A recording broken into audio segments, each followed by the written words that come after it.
Halo teman-teman, perkenalkan, saya Malika. Hari ini, tanggal 17 April 2024, saya akan membawakan berita-berita penting yang terjadi di sekitar kita. Mulai dari dunia teknologi, kejadian yang mengharukan, hingga prestasi yang mengagumkan. Jangan lupa untuk meninggalkan komentar kalian tentang berita mana yang paling menarik untuk kalian, dan pastikan untuk membagikan video ini kepada teman dan keluarga. Mari kita mulai!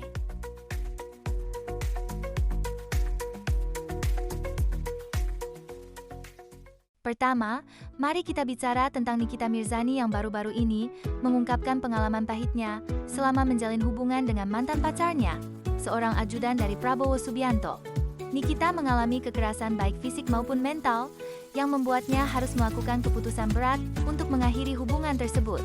Keberaniannya mengungkap hal ini menjadi sorotan dan membuka wawasan baru tentang pentingnya berada dalam hubungan yang sehat. Kejadian serupa pernah terjadi beberapa tahun lalu, di mana artis dan selebriti mengungkapkan pengalaman pahit mereka tentang kekerasan dalam hubungan. Ini membuka diskusi luas di masyarakat tentang pentingnya kesadaran akan hubungan yang beracun atau toxic relationship. Diskusi ini berujung pada pemahaman yang lebih baik tentang batas-batas dalam sebuah hubungan dan mengajarkan kita semua untuk lebih menghargai keberanian dalam mengungkapkan kebenaran. Lanjut ke berita kedua. Teku Rifnu Wicana baru-baru ini menghadapi tragedi pahit ketika anak dan keponakannya jadi korban tabrak lari di kota Pematang Siantar. Insiden yang menyakitkan ini menimbulkan luka serius dan patah tulang bagi anak-anak tersebut. Rifnu berharap keadilan bisa ditegakkan dan ini menjadi peringatan keras bagi kita semua tentang pentingnya keselamatan berkendara. Tragedi tabrak lari bukanlah kasus baru di Indonesia. Beberapa tahun lalu terjadi kasus serupa yang menggugah kesadaran publik tentang bahaya berkendara secara sembrono. Kasus-kasus tersebut memicu kampanye besar tentang keselamatan berkendara dan pentingnya mematuhi aturan lalu lintas. Paralelnya, peristiwa yang menimpa keluarga Rifnu ini mengingatkan kita kembali tentang pentingnya kehati-hatian di jalan raya. Beranjak ke dunia perfilman, film Siksa Kubur karya Joko Anwar menarik perhatian penonton dengan teori-teori yang berkembang soal akhir ceritanya. Sukar membedakan antara nyata dengan hayalan, film ini berhasil menciptakan perdebatan yang seru di media sosial dan meningkatkan ekspektasi publik terhadap karya-karya berikutnya dari Joko Anwar. Beberapa tahun lalu, film horor dan thriller Indonesia jarang yang mendapat perhatian serius dari penonton internasional. Namun, karya-karya seperti film Joko Anwar sebelumnya, Pengabdi Setan, berhasil merubah pandangan tersebut. Film-film ini tidak hanya sukses secara komersil, namun juga mengangkat standar produksi film horor Indonesia ke tingkat dunia. Membawa nuansa baru dalam storytelling yang kaya akan mitologi lokal, Siksa Kubur dan karya-karya Joko Anwar lainnya menunjukkan bahwa film Indonesia mampu bersaing di kancah internasional. Nah, untuk penggemar dunia bulu tangkis, Jonathan Christie berhasil mencetak prestasi gemilang dengan naik ke peringkat 3 dunia dalam daftar BWF terbaru. Keberhasilan ini didorong oleh kemenangannya di Badminton Asia Championships dan All England. Prestasi Jonathan ini membuktikan bahwa tekad dan kerja keras dapat membawa siapa saja mencapai posisi puncak dalam olahraga ini. Sejarah bulu tangkis Indonesia penuh dengan para pemain yang telah mengharumkan nama bangsa di kancah internasional. Dari era Rudi Hartono hingga Taufik Hidayat, pemain Indonesia dikenal dengan semangat dan teknik yang tak tertandingi. Kini, Jonathan Christie mengikuti jejak para legenda tersebut, mengukir namanya di daftar elit dunia. Keberhasilan ini tidak hanya menjadi prestasi pribadi, tapi juga membuktikan bahwa tradisi bulu tangkis di Indonesia terus berkembang dan mampu bersaing di tingkat global. Dalam dunia MotoGP, Maverick Vinales mencetak sejarah dengan menjadi pembalap pertama yang memenangkan GP dengan 3 tim berbeda, Suzuki, Yamaha, dan Aprilia. Prestasi ini semakin menyempurnakan karirnya dan menunjukkan kemampuannya untuk beradaptasi dengan berbagai tim dan motor dalam persaingan yang ketat di MotoGP. Transisi antar tim dalam dunia MotoGP seringkali menjadi tantangan tersendiri bagi para pembalap. Kisah Valentino Rossi yang berhasil memenangkan kejuaraan dengan 2 tim berbeda menjadi inspirasi bagi banyak pembalap. Namun, apa yang dicapai oleh Vinales mengambil langkah lebih jauh membuktikan bahwa komitmen dan adaptabilitas dapat menghasilkan prestasi yang luar biasa. Seperti Rossi, finalis kini diingat tidak hanya karena kemenangan-kemenangannya, tapi karena kemampuan uniknya untuk tampil konsisten di berbagai kondisi. Rebecca Klopper mengalami momen yang manis dan tak terlupakan saat dia berangkat umrah bersama bestie-bestienya setelah Lebaran. Diantar oleh ayahnya ke bandara, mereka sempat mengabadikan momen tersebut. Ini mengingatkan kita tentang pentingnya keluarga dan kebersamaan dalam setiap langkah kehidupan kita.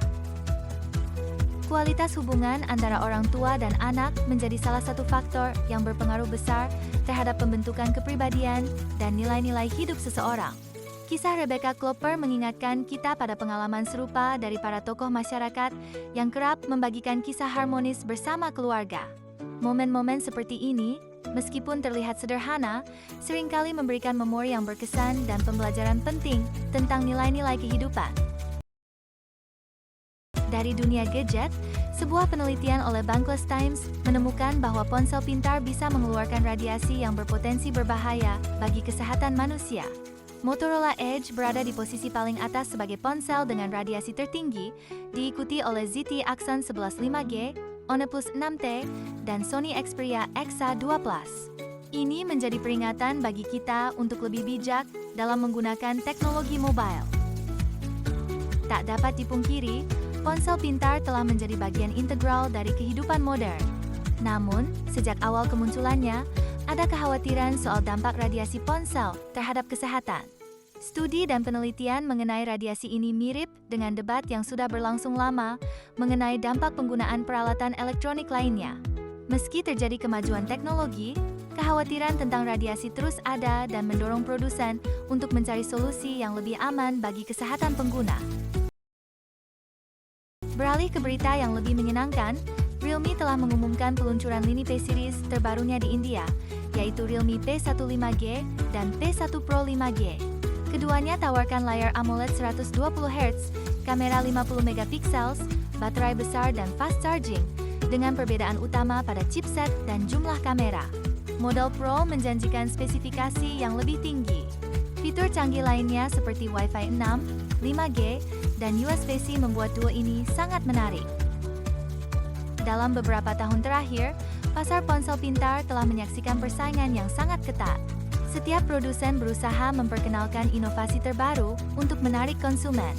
Salah satu momen penting dalam sejarah industri ini adalah ketika smartphone pertama kali diperkenalkan ke publik, mengubah cara kita berkomunikasi, bekerja, dan menghibur diri.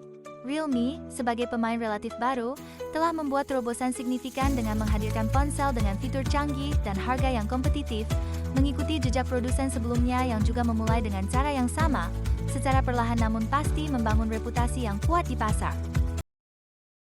Selanjutnya, seputar berita yang cukup menyedihkan, Teku Rifnu Wikana melaporkan bahwa anak dan keponakannya menjadi korban dalam sebuah insiden tabrak lari di kota Pematang Siantar, Sumatera Utara.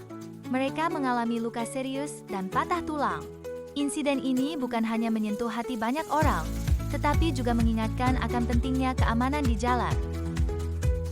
Kecelakaan lalu lintas telah lama menjadi isu krusial di banyak negara, termasuk Indonesia. Insiden seperti yang dialami keluarga Teku Rifnu Wikana mengingatkan pada kasus-kasus sebelumnya yang serupa, menyoroti kebutuhan mendesak untuk peningkatan keselamatan jalan. Over the years, banyak kampanye telah diluncurkan untuk meningkatkan kesadaran mengenai perilaku berkendara yang aman. Namun, kecelakaan masih terjadi, menegaskan perlu adanya upaya lebih intensif dan kerjasama seluruh elemen masyarakat untuk membuat jalan kita lebih aman. Terakhir, Nikita Mirzani kembali menjadi topik pembicaraan setelah dia mengungkap pengalaman buruknya selama berhubungan dengan seorang ajudan dari Prabowo Subianto. Nikita menceritakan bahwa dia mengalami kekerasan fisik dan mental, yang kemudian memaksa dia untuk mengambil langkah berani mengakhiri hubungan tersebut. Cerita Nikita ini membuka mata kita tentang realitas buruk yang bisa terjadi dalam sebuah hubungan. Cerita-cerita tentang kekerasan dalam hubungan, sayangnya, bukan hal baru. Sepanjang sejarah, banyak orang, terutama perempuan, telah mengalami perlakuan buruk dari pasangan mereka. Kisah Nikita menyeret ingatan kita kembali ke masa lalu, ketika isu serupa hanya bisa dibisikkan dalam kegelapan. Perbedaannya sekarang, dengan kekuatan media sosial dan kesadaran kolektif yang lebih besar, cerita-cerita ini mendapatkan lampu sorot yang layak, mendorong sebuah dialog terbuka tentang kekerasan dalam hubungan dan bagaimana masyarakat bisa bersama-sama mengakhiri siklus toksik ini. Terima kasih telah menyimak rangkuman berita hari ini. Jangan lupa untuk berlangganan channel kami agar tidak ketinggalan berita-berita menarik dan terbaru. Sampaikan pendapat dan komentar Anda di bawah, dan sampai jumpa di video berikutnya.